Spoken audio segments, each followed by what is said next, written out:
ప్రభువైన యేసుక్రీస్తు నామములో మీ అందరికీ వందనాలు. నా దేవుడు మిమ్మల్ని మీ కుటుంబాల్లో నిండారులుగా దీవించును గాక.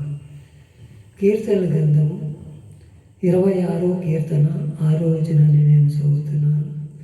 నిర్దోషినని నా చేతులు కడుగుకొందును, యెహోవా నీ బలిపీఠము చుట్టూ ప్రదక్షిణ చేయుదును అంటున్నాడు ఇక్కడ దావీదు గారు.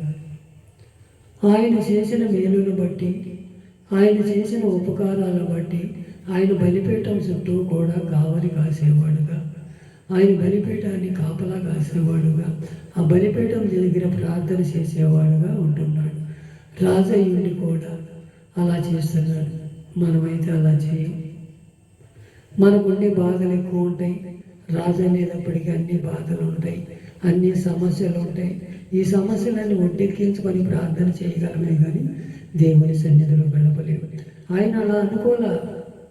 ఆయన ఎప్పుడూ కూడా దేవుని సన్నిధిలో గడిపితే శ్రేష్టమైన మేలులు దొరుకుతాయి, అక్కడ శ్రేష్టమైన ఆహారం దొరుకుద్దని, వాక్యం అనే ఆహారం దొరుకుద్ది, నీరు గట్టి పల్లెంపజేస్తామని ఆయన ఆశ.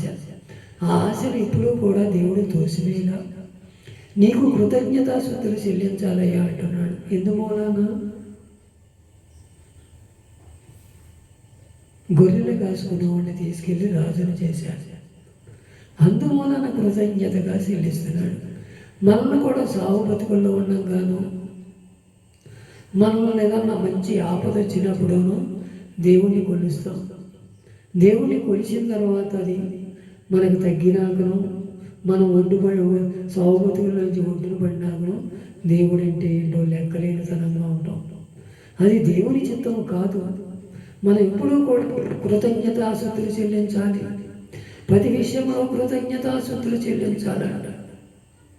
యెహోవా ఇచ్చెను, యెహోవా తీసుకుని పోయిను, యెహోవా నామానికి స్తుతి కలుగును కాకని ఏమన్నాడే. మనం అలా అనలేకపోతున్నాం.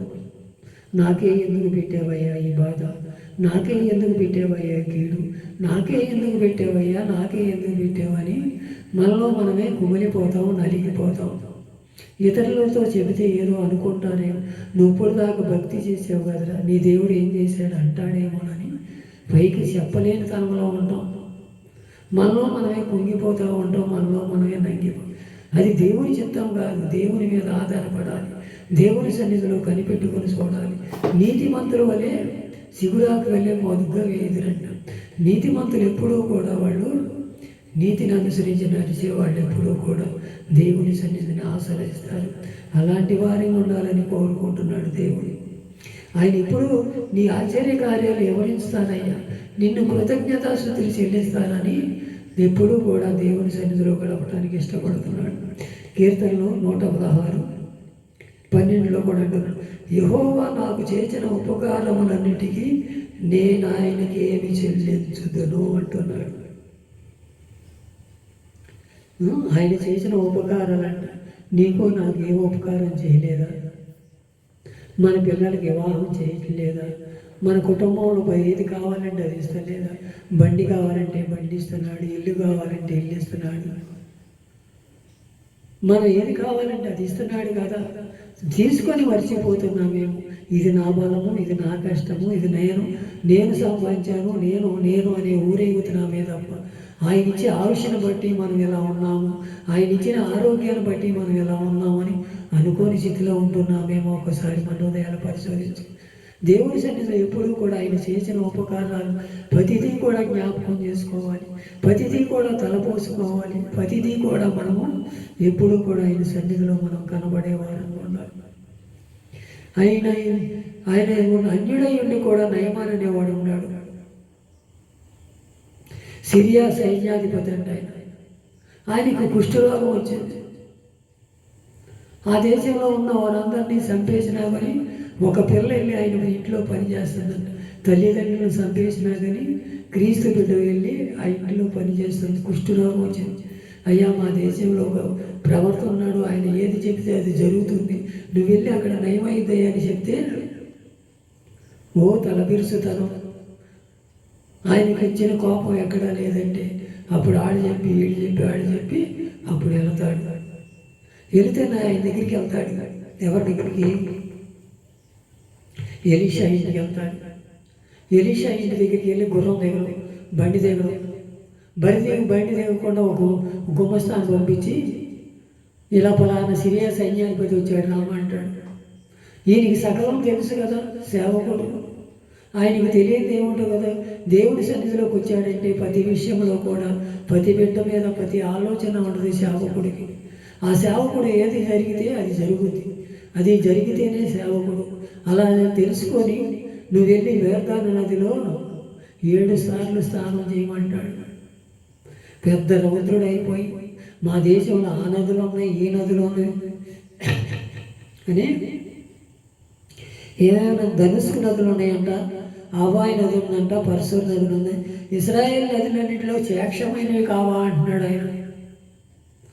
వెళ్ళి నువ్వు నాకేదో డబ్బులు ఇవ్వమంటలేదు, నాకు మనులు ఇవ్వమంటలేదు, నీ కలిగిన కుష్టు పోవాలంటే యార్దాన్ నదిలో వెళ్ళి 7 సార్లు స్నానం చేస్తే పోద్దన్నాడు. ఓ రౌద్రుడే వెళ్ళిపోతాడు. వెళ్ళిపోయి నేను ఇంతటి వాడిని వస్తే నాకు వచ్చి నా కుష్టి మీద చేసి నన్ను స్వస్థపరుస్తాడు, యేసునామములో స్వస్థత జరుగును కాక అని అనలేదే అని రౌద్రుడైపోతాడు. మన సేవకులు కూడా అలాగే తయారైపోతున్నాం. మనం కూడా ఒక్కోసారి అసలు విశ్వాసం ప్రార్థన చేయలేము.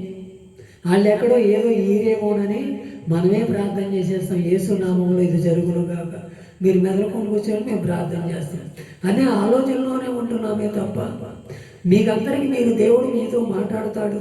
మీరు తెలుసుకోండి, దేవుడు అన్నీ కూడా సకలము అందరికీ సమానమైన దేవుడు. నాకెలాగో నీకు కూడా అలాగేనని మనం చెప్పట్లా. ఆ విశ్వాసులేమో దేవుని సన్నిధిలోకి వస్తారే కానీ దేవుని సేవకుల మీద ఆధారపడతారు. అలా ఉండకూడదని దేవుడి సేవకుడిగా మనం కోరుకోవాలి. అప్పుడు వెళ్ళిపోతాడు. అప్పుడు వెళ్ళిపోతే మళ్ళీ కూడా అది తగ్గట్లే, ఎంత చూసినా తగ్గపోయే వాడికి అప్పుడు మళ్ళీ చెప్తారు, అయ్యా ఆయనేమి నిన్నేమి అది చేయమల్లా ఇది చేయమల్లా, వెళ్ళి ఆ యోర్దాను నదిలో 7 సార్లు స్నానం చేయమన్నాడే, అది చేయలేవా అని అన్నప్పటికీ మళ్ళీ లేచి చేస్తాడు. లేచి చేసేటప్పటికి చిన్న పిల్లవాడి దేహం వల్లే మారిపోయినదంట.